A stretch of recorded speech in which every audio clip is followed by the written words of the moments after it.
अब हम संयुक्त राष्ट्र संघ, आज हमारी चर्चा होगी संयुक्त राष्ट्र संघ। अब संयुक्त राष्ट्र संघ में इसका निर्माण क्यों हुआ, संयुक्त राष्ट्र संघ को बनाया क्यों गया, इसका उद्देश्य क्या है। तो सबसे पहले तो हम ये जानें कि विश्व युद्ध हुए हमारे इस संसार के अंदर में। प्रथम विश्व युद्ध हुआ और द्वितीय विश्व युद्ध। करें कि प्रथम विश्व युद्ध हुआ जो सन 1914 से लेकर 1918 तक, लगभग ये 4 सालों तक चला। कितने सालों तक चला? 4 साल, 4 वर्ष, 4 साल। अब आते हैं द्वितीय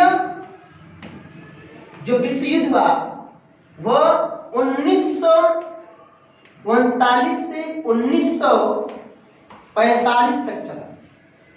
लगभग ये भी 4-5 सालों तक चला। ये लगभग 6 सालों तक के आसपास या 5 सालों तक के आसपास चला। आप इससे माइनस कर सकते हैं 1939 से और 1945 तक, 40 लगभग 6 सालों तक चला। अब इसमें 2 गुट बने। कितने गुट बने हुए थे? 2 गुट। कितने बने हुए थे? 2 गुट।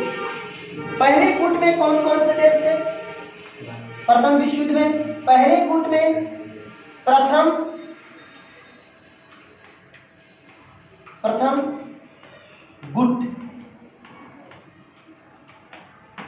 गुट में तो हम कहेंगे प्रथम गुट में Austria, Germany, Turkey. Austria,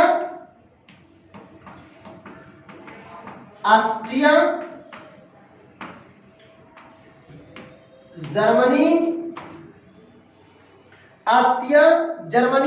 Turkey, Austria, Germany, Turkey, ये 3 देश प्रथम गुट में। और दूसरे गुट में जो थे वो कौन कौन से, तो कहेंगे हम सर्बिया, इंग्लैंड,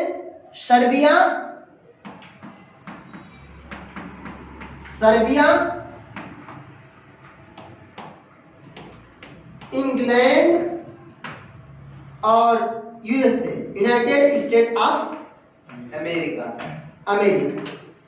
यूएस, जगह नहीं शॉर्ट में लिख लेते हैं, यूनाइटेड स्टेट ऑफ अमेरिका, संयुक्त राष्ट्र अमेरिका आदि देश के। यानी कि पहले गुट में आपने देखा कि प्रथम विश्व युद्ध कब हुआ? 1914 से लेकर 1918। द्वितीय हुआ 1939 से 1945 तक। अब देखेंगे प्रथम गुट में ऑस्ट्रिया और जर्मनी, टर्की। दूसरे गुट में सर्बिया, इंग्लैंड और USA, United state of America, संयुक्त राष्ट्र अमेरिका। अब आते हैं कि प्रथम विश्व युद्ध के बाद ठीक 20 वर्षों के बाद, नियर अबाउट 20 ईयर के बाद दूसरा विश्व युद्ध होता है। और इसमें जन धन की हानि होती है, जिसमें 6 करोड़, लगभग 5 करोड़ से भी ऊपर पब्लिक मारी गई। ये बहुत बड़ी बात है। ये नरसंहार देखने के बाद तमाम राष्ट्राध्यक्षों ने इस को लेकर एक सोच बनाया उन्होंने, कि उनकी एक सोच दिमाग में आई, एक थिंकिंग आई कि क्यों नहीं हम ऐसा कुछ कर लेते हैं कि विश्व में अब दोबारा ऐसा युद्ध न छिड़े। तो इसका संयुक्त राष्ट्र संघ की स्थापना की गई। इसका उद्देश्य क्या रहा? तो पहले तो देखिए कि संयुक्त राष्ट्र संघ की स्थापना कब हुई, तो कहेंगे 24 अक्टूबर 1945। 24 अक्टूबर 1945 को संयुक्त राष्ट्र संघ की स्थापना की गई। संयुक्त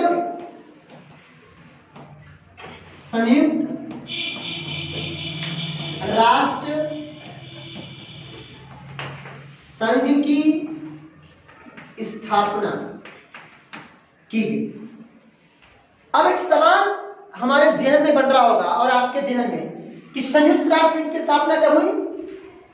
24 अक्टूबर 1945। बहुत अच्छा, गुड। 24 अक्टूबर 1945 को हुआ। अब इसका स्थापना था तो उद्देश्य क्या था, इसका एम क्या होगा, इसकी स्थापना के पीछे उद्देश्य क्या है? तो कह रहे हैं कि इसके उद्देश्य, थोड़ा एक उद्देश्य से पहले एक और मैं आपसे चर्चा कर दूं कि ये जब बना तो इसके बनाने, जब ये बना तो उसमें कितने राष्ट्र शामिल थे, कितने देश थे? तो हम देखेंगे कि लगभग प्रारंभ में, शुरू में, प्रारंभ में इसको बनाते वक्त 51 राष्ट्रों ने हिस्सा लिया था, 51 राष्ट्रों। और वर्तमान में इसमें मौजूद जो राष्ट्र है 193, 193, कितने हैं? 193 राष्ट्र। ये कहेंगे प्रारंभ में, और अब कहेंगे वर्तमान में। वर्तमान में कितने राष्ट्र हैं? 193। वर्तमान में कितने राष्ट्र होंगे? 193। और प्रारंभ में जब बनाया गया तो केवल 51 राष्ट्र थे। अब वर्तमान में कितने हैं? 193। अब सबसे अंतिम में जो राष्ट्र आया उस राष्ट्र का नाम क्या है? सूडान। सूडान 2011 में आया। अब सवाल यह है कि संयुक्त राष्ट्र संघ के उद्देश्य क्या है? अब मैं चर्चा करूं इसके उद्देश्यों की। अब मैं आपसे चर्चा करूं, एक बार मैं रिपीटिंग पॉइंट फिर से मैं आता हूं आपके पॉइंट पर, पहले इसको एक बार रिपीट कर दूं। प्रथम विश्व युद्ध कब हुआ? 1914 से 1918। द्वितीय विश्व युद्ध कब हुआ? 1939 से 1945। फिर आए प्रथम गुट में कौन कौन थे? ऑस्ट्रिया, जर्मनी और टर्की। द्वितीय में, दूसरे गुट में सर्बिया, इंग्लैंड, संयुक्त राष्ट्र अमेरिका। फिर कहेंगे इसकी स्थापना 24 अक्टूबर 1945 को। फिर मैं आपसे कर दूं कि प्रारंभ में 51 राष्ट्र और वर्तमान में 193 राष्ट्र, 193 कंट्रीज इसमें मौजूद है। अब संयुक्त राष्ट्र संघ की उद्देश्य पर हम चर्चा करेंगे कि इसका उद्देश्य क्या? संयुक्त राष्ट्र के उद्देश्य, संयुक्त राष्ट्र के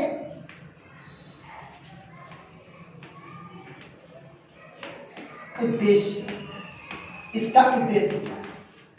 तो आइए देखते हैं इसका उद्देश्य। इसके चार्टर में, संयुक्त राष्ट्र के चार्टर में क्या उद्देश्य है? प्रथम, अंतरराष्ट्रीय स्तर पर शांति सुरक्षा सुनिश्चित करना पहला होगा, यानी कि विश्व लेवल पर अगर मैं कहूं कि अंतरराष्ट्रीय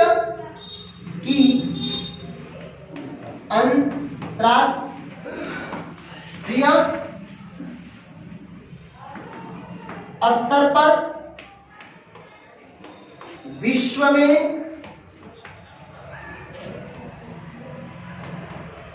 शांति स्थापित करना, विश्व में शांति स्थापित करना और सुरक्षा सुनिश्चित करना। और क्या होगा? स्थापित करना एवं सुरक्षा स्थापित करना। अब एक दूसरा है कि सामाजिक विकास को प्रोत्साहित करना। दूसरा होगा सामाजिक विकास को प्रोत्साहित करना। सामाजिक विकास को प्रोत्साहित करना। इसका दूसरा उद्देश्य क्या है?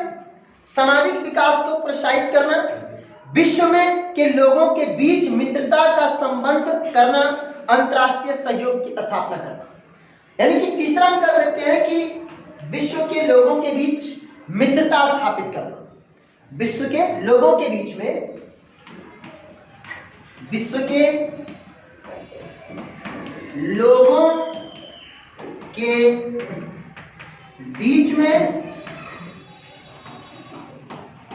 मित्रता स्थापित करना, यह इसका उद्देश्य है। अब हम देखेंगे अंतर्राष्ट्रीय आर्थिक, सामाजिक और सांस्कृतिक चीजों को लेकर भी तमाम कार्य किए गए। तो थोड़ा देखिएगा आप लोग, समझना इसको, पॉइंट को, इसका उद्देश्य रिपीट कर रहा हूं, अंतर्राष्ट्रीय स्तर पर तमाम कई देशों के बीच को लेकर यदि मैं चर्चा करूं तो शांति बनाए रखना और सुरक्षा की व्यवस्था भी देना। नंबर 2, सामाजिक विकास को प्रोत्साहित करना, विश्व के लोगों के बीच में मित्रता, फ्रेंडशिपिंग का कार्य कराना, ये इसकी जिम्मेदारी होगी कि कोई आपस में लड़े नहीं। इसका उद्देश्य समझ में आ गया आपको? समझ में आया? ओके। अब 14 देखते हैं, लिखते नहीं समझाते हैं। 14, अंतर्राष्ट्रीय आर्थिक, सामाजिक, सांस्कृतिक समस्याओं को आपसी सहयोग से क्या करना? बढ़ाना, हल करना और मानव के अधिकारों को दिलाना। किसी भी देश में अगर उनके अधिकार नहीं मिल रहे हैं तो उस मानव के अधिकार को दिलाने का उद्देश्य भी रखता है। इन समस्याओं को निपटने के लिए सदस्य राष्ट्रों को प्रोत्साहित करना कि जो भी उस देश के अंदर इस तरह की समस्याएं आएंगी उस तमाम समस्याओं से लड़ने के लिए ये तमाम कार्य करेगा।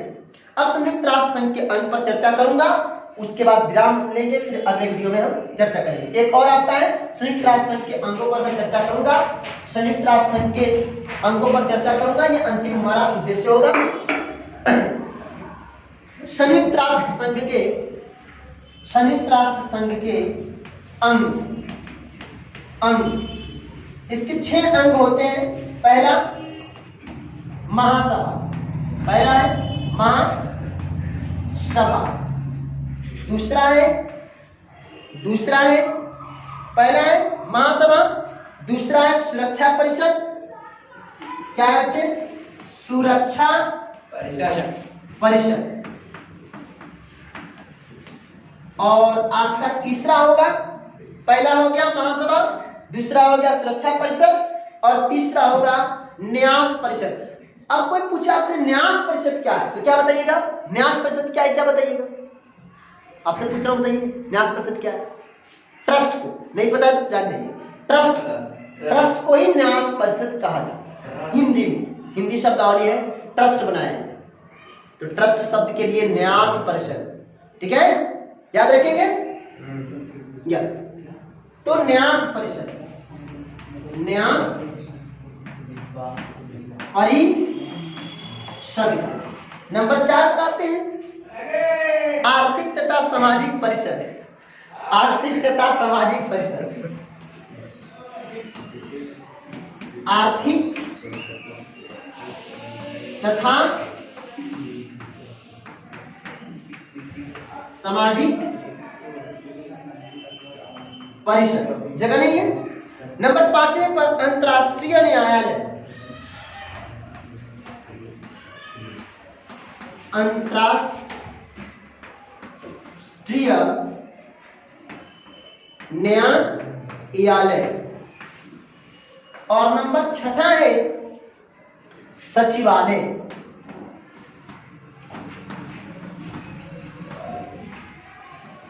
इतना याद। मैं आपसे चर्चा कर दूं कि संयुक्त राष्ट्र संघ के अंग, तो पहला अंग क्या होगा? तो कहेंगे कि महासभा, दूसरा सुरक्षा परिषद, तीसरा होगा न्यास परिषद। न्यास परिषद का मतलब आपने समझ ही लिया। अब आते हैं आर्थिक तथा सामाजिक परिषद, फिर कहेंगे अंतर्राष्ट्रीय न्यायालय, फिर कहेंगे सचिवालय। ये इसके एक बहुत जो है ये तमाम इसके अंग रहे, इसके जो अंग रहे। अब यदि कहा जाए कि 24 अक्टूबर जो 1945 में संयुक्त राष्ट्र संघ की सदस्यता करने वाले सदस्यों के मूल सदस्य होने का गौरव हासिल किया, ऐसे देशों की संख्या 50 है।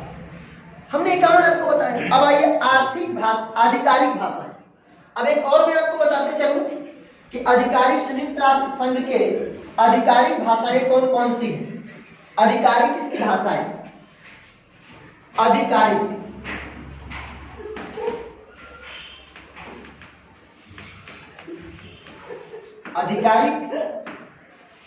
भाषा, इसकी आधिकारिक भाषा कौन कौन सी है ये हम समझते हैं। कि संयुक्त राष्ट्र संघ की आधिकारिक भाषा कौन सी है? बाबू हम भाषा बोलते हैं ना, तो इसकी भी भाषा होगी ना। 193 देश हैं, हाँ। इसके अंदर 193 कंट्री हैं, 193 कंट्री मौजूद है, तो इसकी भाषा होनी चाहिए। कुछ तो भाषाओं की मान्यता होनी चाहिए। जैसे हमारे देश में 22 भाषा मान्यता है, हमारे संविधान ने दिया। तो इसके लिए भी कुछ भाषाएं हैं, जैसे चीनी, अंग्रेजी, फ्रेंच। चीनी, वो चीनी नहीं जो खाते हो। कौन चीनी? चाइना वो चाइना, जो हमारा पड़ोसी मुल्क है। जो कीड़ा मकोड़ा खाता है सर। हाँ, कोरोना लेकर आ गया। ये चीनी। और दूसरा क्या है भैया, नाम ही रखा चीनी। चीनी। अब आइए, अब कहेंगे अंग्रेजी। नाम देखो भाई, अंग्रेजी, ठीक है, अंग्रेजी। तीसरा आएगा, तीसरा क्या आएगा? फ्रेंच। भोजपुरी भाषा फ्रेंच, कुछ लोग कहते हैं फ्रेंच। क्या कहेंगे? फ्रेंच। अब आइए, चौथे में कौन सी भाषा होगी? रूसी। कुछ बच्चे तो बोलते हैं लूसी दीदी, नहीं रूसी। नाम क्या बाबू? रूसी, ठीक है ना? रूसी मत कह देना गलती से। अब चीनी को चीनी देखो, बड़ी की मात्रा है दोनों तरफ से। चीनी, अंग्रेजी, फ्रेंच और रूसी। और पांचवा भाषा क्या है? पांचवा भाषा क्या है बाबू? स्पेनी। सब में बड़ी की मात्रा है, स्पेनी। और छठा क्या है बाबू? अरबी। सब में बड़ी की याद रखना, अरबी। हाँ, अरबी। ये तमाम भाषाएं हैं। ये इस तरह की 6 भाषाओं को आधिकारिक भाषा की मान्यता दी गई है। इसी भाषाओं में ये सारे काम करेंगे। तो मैंने कहा चीनी 1, अंग्रेजी 2, फ्रेंच 3, रूसी 4, स्पेनी 5, अरबी 6। यानी कि आधिकारिक भाषाओं की मान्यता कितनी है? 6 भाषा। अब थोड़ा सा बस इस पे मैं चर्चा कर दूं कि अस्थायी सदस्य और अस्थायी सदस्य। तो स्थायी सदस्यों की संख्या कितनी है? 5। ठीक है, 5 देश है। कितने देश होंगे? और अस्थायी सदस्यों की संख्या 10। अस्थायी सदस्यों की संख्या 5 और अस्थायी सदस्यों की संख्या कितने? 10 है। अब सवाल ये है इसमें, अब मैं कल आपसे चर्चा करूंगा कि कौन कौन से वो 5 है जो इसमें अस्थायी है और कौन कौन से अस्थायी रहेंगे नहीं रहेंगे। ये तमाम चीजें इस पर मैं चर्चा करूंगा। जय हिंद, जय भारत। अगले वीडियो में